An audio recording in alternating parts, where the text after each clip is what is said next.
And what I got here is a 2007 or 8, I don't know what it is, Impala. But they say they put several wheel bearings in it, and they're getting a grinding noise again. So what I'm going to do is drive down the road, and I'll turn to the left, and what that'll do is weight that right front tire down some, and then I'll swerve back to the right, and that'll weight this tire down. And usually if you're going, whichever one growls the hardest when you're putting weight on it, that's the one. So if I'm going up through here and I make a right-hand turn, it puts weight on the left front tire, and if that growls louder, it usually is it. And just the opposite. If I took a left-hand turn and the right-hand wheel growls, that would usually mean that the right-hand wheel bearings went bad. So let me see if I can do this and film.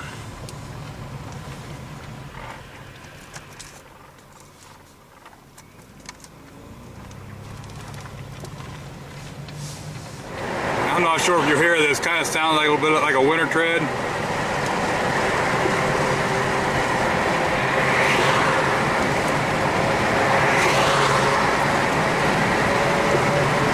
It's definitely louder on the right front.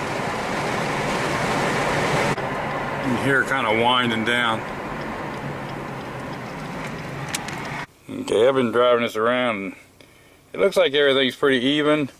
Now this bottom one, the first time I backed up was strange, so let's back up. See if it picks up speed at the same time. I don't know if you guys can see that or not.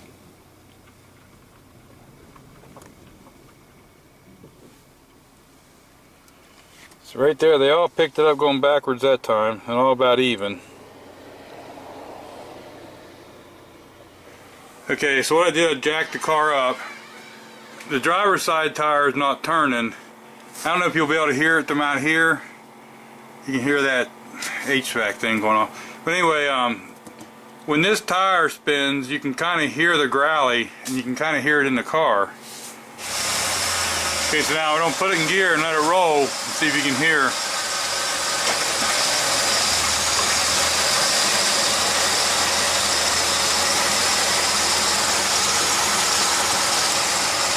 I don't know if you're hearing it out here.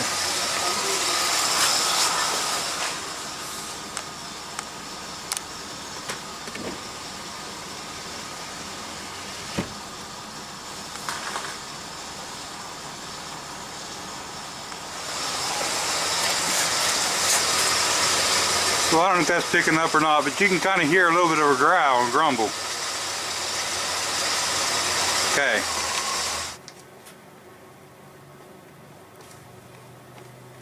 So what I'm going to do is get a screwdriver right in here. Sometimes you can put it flat against the rotor. I'm going in the little slot in the brakes and pull this caliper over. If you notice the caliper and everything's moving easy, so that tells you the slides or nothing like that's hanging up. Now I can just take these off and then I'll wire this caliper up. So it's 13 millimeter to get those off, and I always hang this up. I don't never let them hang by the hose, and I make sure I don't just put it up there and if it drops it jerks on the hose. Now we'll get these two bolts out of there, 15 millimeter, and I'm just going to use my trusty. Maybe. What they are on? Yeah.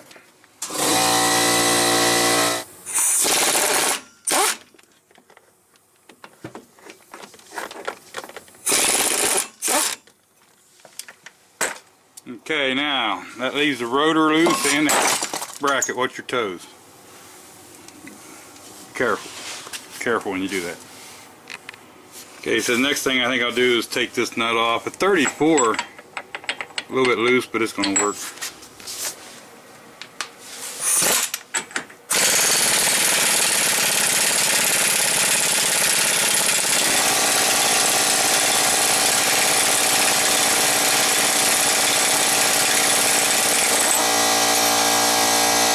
Okay, you get this nut in the washer was on there. Nothing fell off and hit me in the toes either. Now you can see right here there's a couple bolts sticking through from the other side. There's 3 of them actually. And if it's all rusty and all, you could spray them with a little bit of penetrating oil. But right here is one of them. It's 13 millimeter. There's one up here. And I'm going to try to get them with a wrench in the socket if I can, see what happens. You can push that axle back, give you some more room. Now see, I got on the one down there easy, and this one, then I'll probably just, usually these are fairly tight. Probably a torque back too if you want to look it up. I'll get these two, and then I'll get the steering wheel turned to the straight position or something, and then we'll see what happens. Now on this side you can see the other bolt. This is the wire to the ABS. This one doesn't have any safeties or anything, it's just like that and we're free. Then we can get to this bolt here.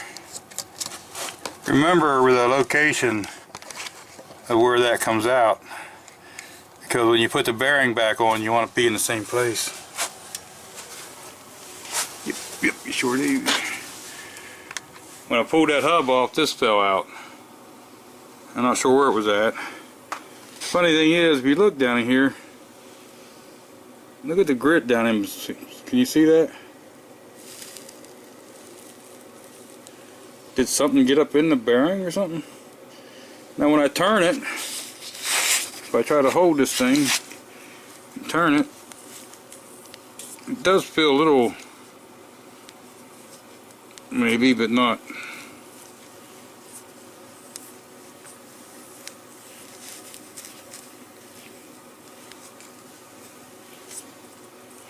One of them things, do I feel it because I'm thinking I feel it, or is it really something?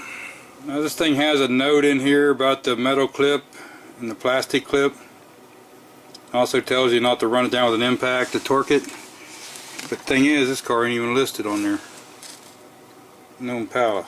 No Impala. So, here's that plastic clip. So to me it looks like you hook that to that connector and then that'll pop right in here, and that's what will hold it. So this is the one we're going to use. So that means we'll have to take the metal clip off of this one. And to do that, I think I got to unclip the blue piece. See on the side there, I think I got to pop them off to slide that off, or bend the metal clip, one of the two. Now here's what I got. The smooth side of the plug is that side. It just locks them wires in there. Then let's see if we can get this off of there. And then we just got to put this back on. Got to get it on them wires, then snap it back up on these little ears.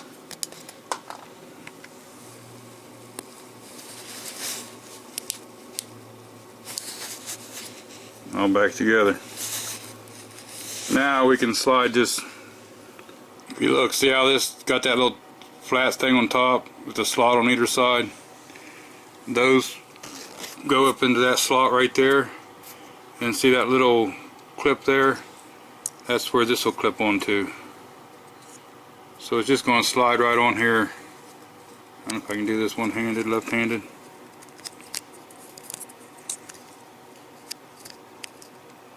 Anyway, it's going to be like that, only down in there. So there's that clip on. It's not clipping down over that. It should push up in there far enough and push down over top of that. But it's all the way up as far as it can go, and I've tried taking a little screwdriver in there and prying it down over it, and that didn't work either. So it seems to be on there pretty tight. I think we'll just go with that. Now I did kind of scrape that out some. The wheel bearing fits in now, they're easy. Doesn't hurt to never seize that in there. And remember to put this on before your bearing. Make sure you have the cut out for the caliper in the right place and the thing for the line. Now they just had this thing zip tied by the wires to the car to this. Now looking at the bearing here, this is the top. I put the wire coming out of the top back here on the back side. They had it coming out the bottom down here. So what I did was, they had this hole down here. They rotated this one set of bolt holes. Okay. But the problem with that is, the only way you could make it connect to this bracket, it would have had to come from underneath, and it would have been standing straight up in the air like this. Well, when it's standing straight up in the air like that, it sucks this wire right into the CV joint. So by turning it, it'll be coming like this, away from the axle, and then this part will be away from the axle. So I got all 3 bolts started. That's the most important step of this. Get all 3 bolts started. I like to at least see them, you know, start to poke through. There's one, there's the one, and you probably can't see, but I got the other one started down there. You want to get all 3 of them started. If you tighten 1 or 2 of these down really tight and pinch this a little bit and try to run the last bolt in, that's how those threads get stripped out of there. So many people say, well, my threads were stripped, but you want to get all 3 bolts started almost all the way through here before you tighten any of them down. And that keeps you from stripping them threads out of there. I just used that longer ratchet and tightened all 3 of them up as good as I could. Tight as I could. They weren't very tight at all before.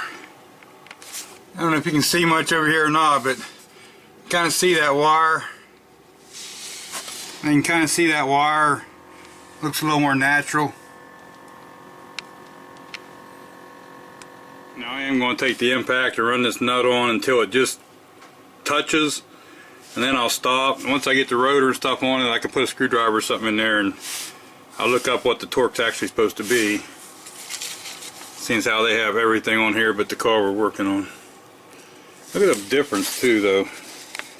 192 to 260, is that what that says?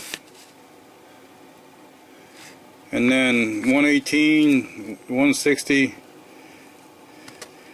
Sure gives you a big difference in torque, don't they? Now I just put 1 lug nut on there finger tight just to kind of hold the rotor there. Then we're going to put this back on. You should be able to just slide this right on. Make sure your shoes move like that free. If they don't move free, they're going to stick and cause you problems. So we're just put that back over and put them bolts on. You should be able to just slide this right over.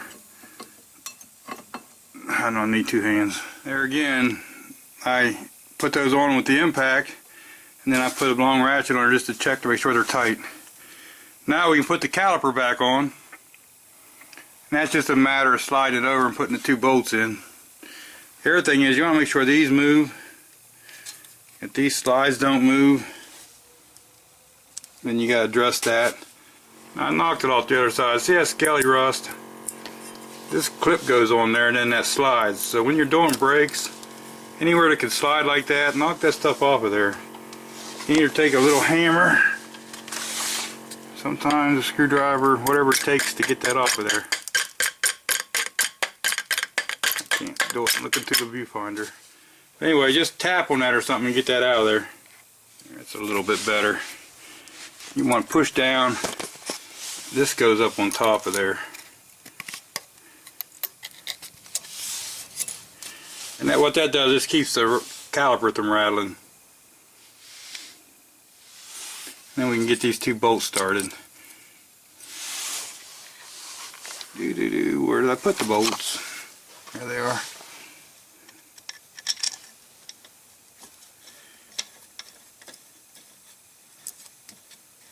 And I'll get both of these started. And we'll put them on the ratchet. Here again, I'm sure if you want to look up, there's a torque spec for everything.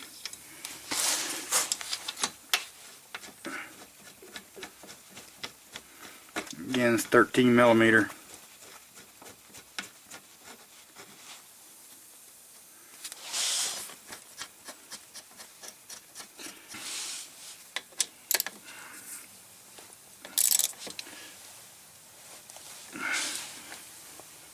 I can put a screwdriver in here.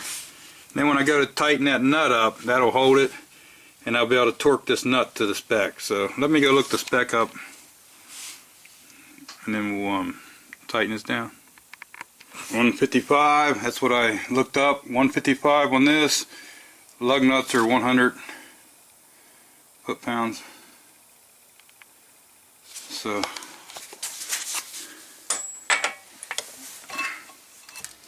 See how that screwdriver holds that? And then you can do this. I don't need 2 hands. Do it until it clicks. If you look right down here, follow that shield, you'll see it's touching the rotor. And when we had it driving, I could kind of hear that. So, I don't know, I don't bend that out. Now I put these on with my little battery powered impact, the little 1/4 inch drive thing. Usually gets them around 70 pounds or so. So that's good enough, and then I'll finish torquing them down when I let this thing down on the ground.